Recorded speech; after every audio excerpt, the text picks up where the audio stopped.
by the time a woman was 12, 13, 14 in the ancient world, she was trained already to serve a man, to be a wife. Women didn't wait around to 18, 19, 20, 21, 22, 20 to be a wife. But this society is not set up or geared towards that. All right. But when we brought these things out, we're talking about how it was in the ancient world, different practices. All right. Whole different setup. Let's keep listening. And get on with life. So that's what nature is saying. Kevin, nature is saying, right? A woman has her cycle, she can reproduce. That means she's reached her maturity. The flower of her age, as the scriptures say. All right? So what we have now is we have prolonged adolescence. So what age do you think the average woman should be ready for marriage?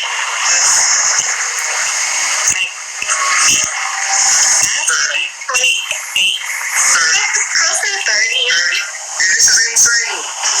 It is insane. After all of these sexual experiences, all of these different men, orgies, different experiences, and then you think, after that somehow you're going to be fit to serve and be a wife. No, that's not how it works.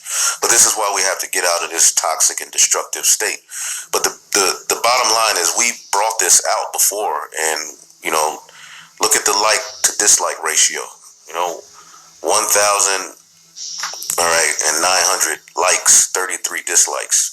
We say the same thing, and we get ridiculed, called pedophiles, monsters, rapists, for bringing out ancient ways and customs and laws. But he says it, and it's all good.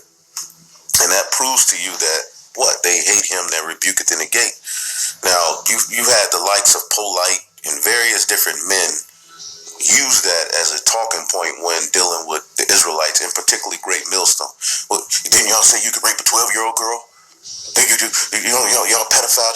Like, come on, man. But then when you go to ancient Egypt, what was marriageable age in ancient Egypt? And this is just one source, but go look it up in their own text and everything. Girls were married as young as 12, and boys age 15, although the average age seems to have been 14 for girls and 18 for boys. Now, here it is. This dude was going crazy, coming at us, acting as if we was these monsters, okay, for saying that. But then in the beat, because he wears that Egyptian, all-seeing eye, which is nothing but a pineal gland painted around his eye at times. All right? But here it is. He's able to ridicule us. But in their own cultures, all right, women, and what they believe is their culture, I'll say, women were married as young as 12, 13, 14 years old, man. All right, but somehow Israelites can't get this. All right? Now, the guy, Kevin Samuels, he's a Christian. He doesn't, Christians don't teach that. So he had to have been watching us. All right, now let's get this in the book of Sirach. Because it's not a big deal. I mean, it's just interesting and ironic, something to do a quick video on. All right, so at the end of the day, let's see here. At the end of the day, it is what it is. I'm not mad. It is what it is. They hate him that rebuketh in the gate. We're supposed to be hated. But a lot of you men who claim to be these chief men, you still stumbling at that. You're still stumbling that in the ancient world, in ancient Israel, marriageable age was 12, 13, 14 for a woman, man. Women didn't wait around, until they were 18, 19, 20 to 30 to be wives, man. That's why you have to take your mind out of the West, all right? And our family structure has been broken, trying to follow these modern ways. It doesn't work. Esau's way does not work. This Western way has destroyed us, man. Okay? Sirach 13 and 23, when a rich man speaketh, every man holdeth his tongue. And look, all right, what he saith, they extol it to the clouds. But if the poor man speak, they say, what fellow is this? And if he stumble, they will help to overthrow him. And that's what they've tried to do to the prophets, man. Who the hell is this nigga? Look at these bums. What? A woman? And they go crazy. But this guy, he puts on a suit, and he speaks of high value men and this and that, which I don't agree with everything he says. All right, but I'm able to look at it and, get out of it what I need, when I do check it out. I don't check out all of it, but when I do check it out, but at the end of the day, when a rich man speaketh, everyone holds his tongue. Now, this dude is like a so-called millionaire. He's supposedly, does pretty well for himself. When a rich man speaketh, every man holdeth his tongue, and look, all right, at what he said. They extol it to the clouds. When Jake heard that, you didn't look on that comment board and see anyone call him a pedophile. Okay, and this proves what I said. Let's get that. What is that? Amos 5 and 10.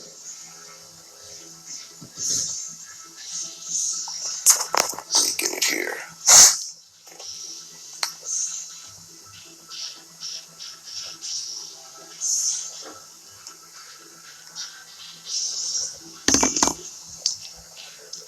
All right, Amos 5 and 10. Proving that we have the truth, man, because we bring out the balance of everything. A lot of these men are just, talking, but overall, the kingdom is what's needed to fix these things. And that's what we offer as we bring these things out. Amos 5 and 10, they hate him that rebuketh in the gate, and they abhor him that speaketh uprightly. Okay? When you read it in NLT, it says, how you hate honest judges, how you despise people who tell the truth. And that's, overall the mindset of our people. Here it is, biology, nature tells us one thing, and then the men of the Lord bring it out, and it's just like, oh my goodness. The whole rape thing, we brought it out and expounded upon it, all right? To let you know, we weren't saying that it's okay to just go rape women. It's just that the Bible has a law on how to rape a woman, on how to handle, okay, how to handle the situation in which a woman was raped. That's it. And you're so ashamed of the gospel that pretty much you turned it aside and tried to make it to say something else openly. Now, you all are going to have to pay for that shit, man. Hey, you're not supposed to be ashamed of the gospel, man. Let's get that in 2 Timothy real quick. Then we'll close it out. I didn't want to make nothing too big of it. Yeah, and none of these men are in the truth. All right, so, it's no big deal, but brothers do watch certain things. It's no different than listening to your favorite producer. There's particular things outside, of, the brothers and the apostles that you may listen to. It is what it is, man. It's not that big of a deal. This is 2 Timothy 1 and 8.